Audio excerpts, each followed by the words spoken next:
So I have friends that complain that when they make rice, it gets too sticky, or sometimes the grains burst.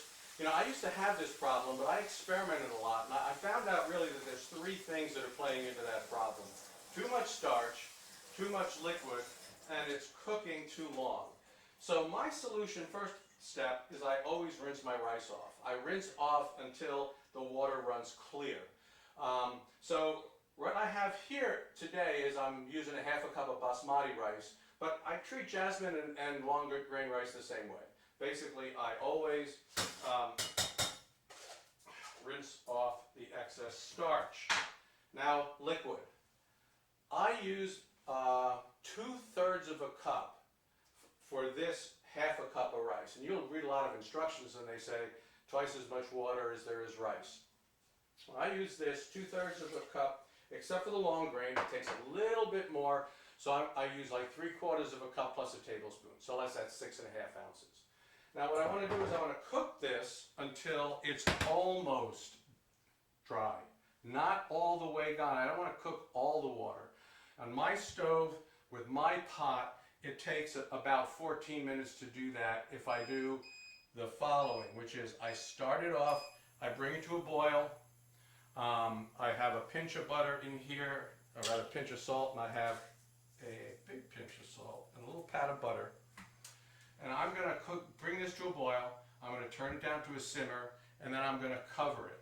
And I'm going to let it go, like I said, until the water's almost gone. And I'm going to kind of stir it occasionally too. So I don't want the rice that's on the bottom to stick to the bottom. I want to get it all mixed up. So we're going to come back in about 14 minutes or so, and I'll show you how this turns out. All right, so it's been almost 14 minutes. I took a quick look at it as I stirred it up, and I want to show you. Okay, so this is still wet, right? It's still pretty wet. So now what I'm going to do there is now, it's just a little bit wet. You can't see a lot of settling water on the bottom, but it hasn't all evaporated. I cover it up, and I'm just going to let it sit here off the heat for 5 minutes. So we'll be back in 5 minutes. All right, so I let it rest for 5 minutes. Take it off, and I want to show you, okay? Beautiful, fluffy, separated grains. Look at that, right? Because I took that excess starch out. I'm going to show you another little thing here. Because of that, I can take a ring mold and I can put rice in it like that, and I can squish it down and then, serve it on a plate with some other food, and I can just do that, right? Gorgeous. Makes that nice little thing. I can put a little sauce on it, put it next to something. Squishing it down, right? Make it stick, right?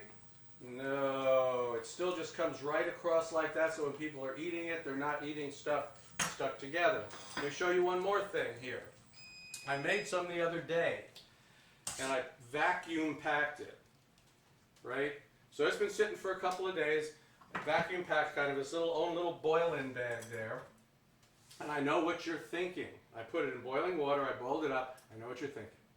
That's all crushed down. There is no way that rice in there is still fluffy. Well, I'm going to open it up here, like that, and we're going to take it out. Come on, open up. It's pretty hot. Look at that, huh? Just like I just made it. Just ready to good to go. Still, after a couple of days, vacuum packed. So, there you go, folks. That's Rice 101. I hope you find it useful. Give it a whirl. We'll see you next time.